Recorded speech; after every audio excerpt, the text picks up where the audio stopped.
What do you call a person who saves fiat currency or the US dollar? Poor. And that's what's happening today. People with old ideas are getting poorer and poorer and poorer because, as you know, my whole shtick is, what does school teach you about money? Nothing. But you're right. I mean, I think that if you look at the central banks of the world, which are the most well-informed traders, forget about how wealthy they are. They've been buying gold at a level the world has never seen before. So there is legitimacy to taking some of the profits in cryptocurrencies that people have made a fortune and put that into something that's stable and that the biggest money, smartest money, most well-informed traders in the world are buying. The World Gold Council, the global authority on gold, has released the 2024 Q1 Gold Demand Trends Report. As expected, central banks continue to lead the trend with their voracious appetite for the leading precious metal. According to the report, global official gold reserves rose by a net 290 tons, the highest Q1 total on record since 2000 and 1% higher than the previous Q1 record of 286 tons set in 2023. Despite higher prices, central banks, especially banks from emerging markets, continue to accumulate at a record pace. Many believe this is the reason for gold's recent performance, despite higher yields and a strong greenback. The Central Bank of Turkey led the Q1 buying spree with a purchase of 30 tons, bringing its gold reserves to 570 tons. The People's Bank of China has made a significant addition of 27 tons to its gold reserves, bringing its total reported gold holdings to an impressive 2,262 tons. China has ramped up its gold reserves by 16% since it resumed reporting monthly additions in October 2022. The Reserve Bank of India has also made a substantial addition of 19 tons to its gold reserves in Q1, surpassing last year's annual net purchases of 16 tons. With these central banks and several others increasing their gold holdings, this is a pivotal moment for gold and silver investors, according to Miles Franklin president Andy Schectman and Rich Dad Poor Dad author Robert Kiyosaki. This shift in the investment behaviors of the most well-informed investors in the world and the resulting change in global affairs and geopolitics is a significant development that will change the world completely. We will present clips from Andy and Robert's recent interview featured on the Rich Dad channel. But before we do, please take a little time to like this video, subscribe to the channel, and turn on the notifications bell for more videos like this. You can also drop your comments and observations, and check out our other videos on gold, silver, and other metals. Thanks for the support, and enjoy the video. The best way I've learned personally to get out of the rat race is to pay yourself first. And my father told me when I started the company that every 2 weeks, as a 19-year-old kid, I'll buy something metal when I get paid or he'll fire me, that he wouldn't let me make the same mistakes that he had made. And I thought, well, if that's the only rule, I can deal with that. 34 years later, I look at that as the greatest gift I've ever been given. I've run the company myself for over 2 decades. He won't fire me anymore, but the promise I've honored, and I buy something every 2 weeks, and I don't look at gold and silver as an investment. I look at it as wealth. I think you do too. It's not something you buy to get wealthy. It is wealth. If you own enough, okay, you could be considered wealthy, but it's wealth. And paying yourself first is how you get out of the rat race. The reason is because in 71, Nixon took the dollar off the gold standard, and the dollar became debt. And now our debt, exactly to say, every 100 days or 90 days, U.S. is increasing their debt by $1 trillion. How long? How you have a say? How big is $1 trillion? You always cite that. Yeah, I'm glad you said that because look, most of us in our lifetime can make $1 million working. You may not save it, but you can make it.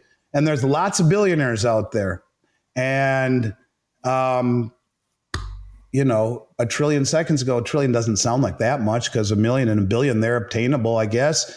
$1 trillion seconds ago was 31,688 years ago. Numbers are so big, it's unfathomable. Say it again. A trillion. 31,688 years ago, Neanderthals stalking the plains of Europe is 1 trillion seconds ago. And we're adding that every 100 days. And we're adding 100 billion in interest payments roughly every 100 days as well. The numbers, it's the hockey stick phase where they start to go up parabolically.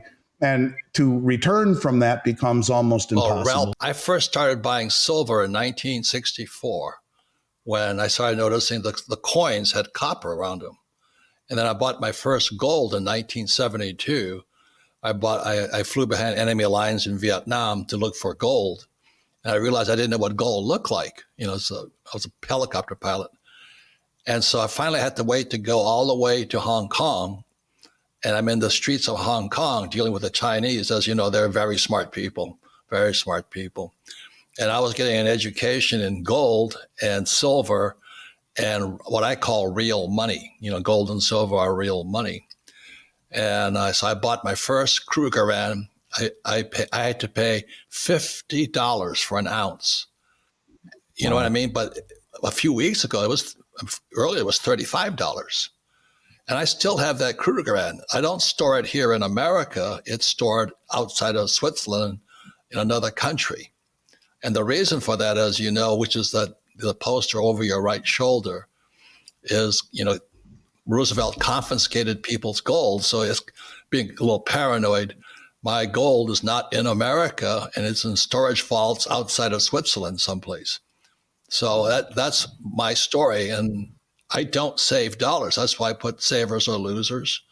And I save silver and I gold. And just recently, about 10 years ago, I started buying Bitcoin. I think anyone's portfolio that is rich in Bitcoin would be stronger if some of the profits were put into gold. You're hedging your bet. And I'll simply say this, that I don't delegitimize Bitcoin at all. In fact, since I last saw you, I've been buying it along with gold and silver every 2 weeks. And that's new to me because I don't want to miss out on it. And I don't want to miss out on what could be a global trend. But, it's never really been my focus. But I'm open-minded enough to add little bits of it on a habitual basis. During the interview, Andy and Robert delve into the relationship between Bitcoin and gold and silver investments, presenting them as two sides of the same coin. Andy shares his personal journey with Bitcoin, recalling his first encounter with the cryptocurrency when it was trading at $400. While he didn't make a purchase at that time, he has since gained a deeper understanding of the asset and believes there is a need to bridge the gap between the Bitcoin and physical metals communities. The discussion shifts to the state of things in the United States, with Andy revealing a huge plot to take down the country from within. According to Andy, the political class has made a huge mess of the US economy and the general state of affairs in the country to, among other things, intentionally undermine the dollar's status as the world's reserve currency and hasten the transition to centrally controlled digital currencies. Andy issues several dire warnings about the general state of affairs, highlighting serious patterns that many Americans seem to be blissfully ignoring.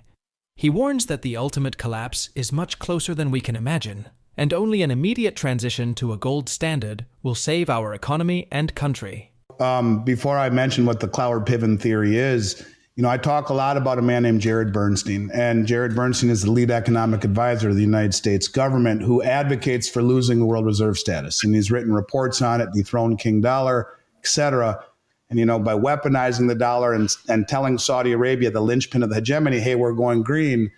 Well, that set the ball in motion. And I always have said, I've talked about that with you a lot and on your show.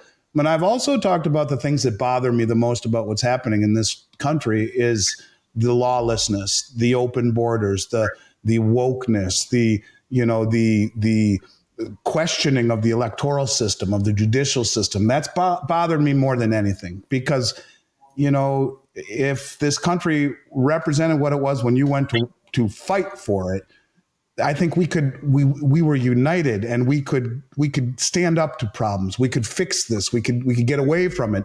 But when people look at what's happening in our country, all of the things I just mentioned, I think they wonder what the hell's going on in this country. Now, interestingly enough, Jared Bernstein, who I believe is the architect of the de-dollarization plan, the lead economic advisor of the U.S. government, graduated along with Barack Obama from Columbia University, along with Anthony Bilkin, the current Secretary of State, former Attorney Generals Bill Barr and Eric Holder, and Madeleine Albright, former U.S. Ambassador to the UN. And I want to give a shout out to our mutual friend, Mark Moss, who kind of turned me on to this, opened my eyes to it. And it blew me away because all of these things that I've been lamenting over the past several months on gosh knows how many podcasts I've done and talked about it, there's the Cloward-Piven strategy. that I'm like, oh my God, this is what they're doing.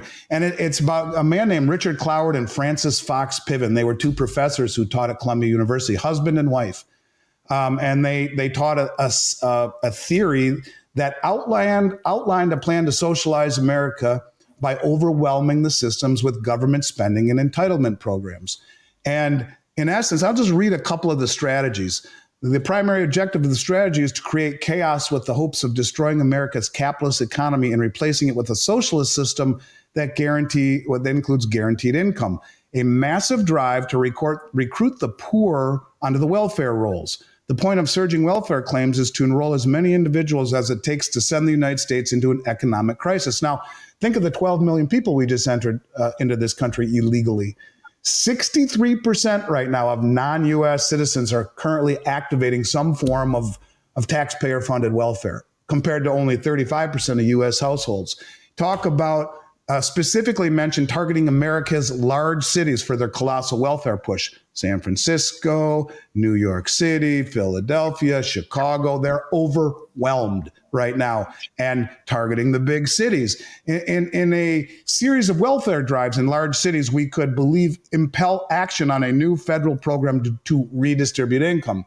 They talk about the best ways to achieve their goals is to create a new loyal voting bloc out of the rapidly increasing number of welfare recipients. Do you think these 12 million people will vote anything other than Democrat if the Republicans say, no, we're going to deport you, let alone? No, they won't. They will continue to vote this way. And on and on and on. And the last piece, I want people to research this for themselves. I don't need to read this over. You can, in 10 minutes, you can read about it. But the last piece that I found really interesting was that both Cloward and Piven agreed that a mainstream media would play a critical role in their organized attack against America. To quote Cloward and Piven, as the crisis develops, it will be important to use the mass media to inform the broader liberal community about the inefficiencies and injustices of welfare. You read this and you will say, my God, they are doing this right now. And they are overwhelming the system. Who's going to pay for those 12 million people? According to a report from the Congressional Budget Office, a federal agency that provides budget and economic information to Congress, by 2031, 100% of the U.S. government tax revenue will be able to cover only the interest on debt and mandatory entitlement programs like Medicare, Medicaid, and Social Security, which already have a shortfall of about $100 trillion and $77 trillion, respectively. This means more borrowing to fund the military at a time when more countries are challenging the US as the leader of the free world. The system is being completely overwhelmed, and a collapse cannot be avoided. Do you agree we are heading for a collapse, starting with the global banking system? What role will gold and silver play in the coming collapse? Please leave your comments and observations in the comments section below. Also, please like this video, subscribe to the channel, and turn on post notifications for more videos like this. Thanks for watching.